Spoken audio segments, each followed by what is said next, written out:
माता उस मन को परमात्मा की तरफ ले जाओ, पूर्ण से जुड़ो। पूर्ण से जुड़ेंगे तो तभी तो पूर्ण बनेंगे, नहीं तो अपूर्ण ही रहेंगे। बोले बेटा कैसे जुड़ना है? तो कहा माता जी ये मन को भगवान में लगाना है। इस मन को अगर विषयों में लगाएंगे तो दुख का कारण बनेगा, और इस मन को भगवान में लगाएंगे तो सुख का कारण बनेगा। बोले बेटा मन कैसे लगाना है? तो ध्यान से सुनो, ये है भागवत उपदेश है। कन कन लगाने मन। बोली संतों के पास जाओ, संतों के पास जाओ। तो संत कैसे होने चाहिए? आजकल जो है संतों की तो जो है बहुत कोई कमी नहीं है। तो ध्यान से सुनो माताओं, संतों के 5 लक्षण बताए। बोले भक्त वत्सल भगवान की जय।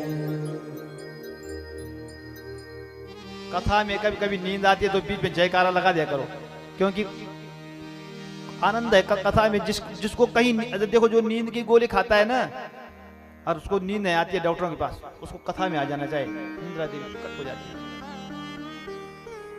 आहा, आप तो बहुत अच्छे श्रोता है, मुझे बड़ा आनंद आ रहा है आप लोगों पे। श्रोता कितने प्रकार के होते हैं? 3 प्रकार के होते हैं। एक श्रोता होता है जो बातचीत करता है, उसको श्रोता बोलते हैं। और एक होता है श्रोता, और एक होता है श्रोता। तो सबसे खतरनाक होता है जो बीच में बात कर रहा है, इधर उधर जो है दूसरे को भी नहीं सुनने दे रहा है, व्यवहार की बातें कर रहा है। पर यहाँ तो धन्य हैं आप लोग, एकाग्र चित्त से सुन रहे हैं। तो मुझे ऐसे में कथा समय का पता ही नहीं चला। मैं बार बार मोबाइल देख रहा हूँ कहीं देर न हो जाए। तो क्या कहा? संतों के पास जाओ। और संतों के कितने लक्षण हैं? 5 लक्षण हैं।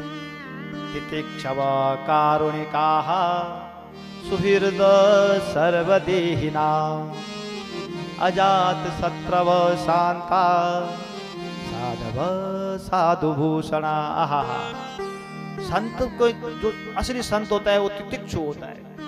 तितिक्षु का मतलब होता है द्वंद्वों को सहने की क्षमता। किसी ने गाली दे दी कोई परवाह नहीं, किसी ने प्रशंसा कर दी तब भी ज्यादा खुशी नहीं। अरे भाई, अगर किसी ने हमारी प्रशंसा कर दी और हम खुश हो रहे हैं, और किसी ने फिर दूसरे दिन गाली दे दी, 3 दिन तक खाना नहीं खाया, इसका मतलब हमारे सुख की चाबी दूसरों के हाथ में। जब कोई प्रशंसा करेगा, तारीफ करेगा, तब हम खुश हो रहे हैं, और जब कोई गाली देगा तो हम दुखी हो रहे हैं। इसका मतलब खुश अपने अंदर नहीं है हमारे। तो संत तितिक्षु होते हैं, तितिक्षवः कारुणिका, और बड़े करुण होते हैं, बड़े करुण होते हैं। सुहृद सर्वदेहिनाम, सारे देहधारियों को, चाहे वो चींटी से लेकर के हाथी तक, अपना ही मानते हैं। और जब अपना ही मानते हैं माताओं, तब क्या होता है? अजात शत्रवः, तब वो अजात शत्रु हो जाता है। अजात शत्रु उसको कहते हैं जिसका कोई शत्रु ही नहीं हुआ हो। तो शत्रु क्यों होगा? क्योंकि सब देहधारियों में वो भगवान को देख रहे हैं। सिया राम में सब जन जाने, सबको तो सिया राम जान रहे हैं, तो विरोध किससे करना है? कैसा नहीं कर रही विरोध? मैंने उदाहरण दिया था ना दांत का। दांत हमारे अंदर है, अब तोड़ देंगे उसको, जीभ काट रहा है तो क्यों तोड़ेगा कोई? तो संतों को ऐसा ज्ञान है, तो वो जो है किसी से बैर नहीं लेते हैं। अजात शत्रवः, और शांत होते हैं। शांता अजात शत्रव शांता साधव साधुभूषणा, ये साधुओं के 5 भूषण हैं। इनके चरणों में जाओगे तो ये क्या करेंगे? सताम प्रसंगान मम वीर्य संविदो भवन्ति हृत कर्ण कथा रसायना तज्जोषणात् आस्वपवर्ग वर्तमनि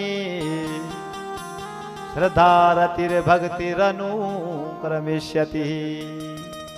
सताम प्रसंगान, अगर उन संतों की चरणों में चले जाएंगे तो भगवान की मधुर मधुर कथाएं सुनाएंगे। भवन्ति हृत कर्ण कथा रसायना, रसायन जो आनंदमय कथाएं उसको सुनाएंगे। और उसको सुनने से क्या हो जाएगा?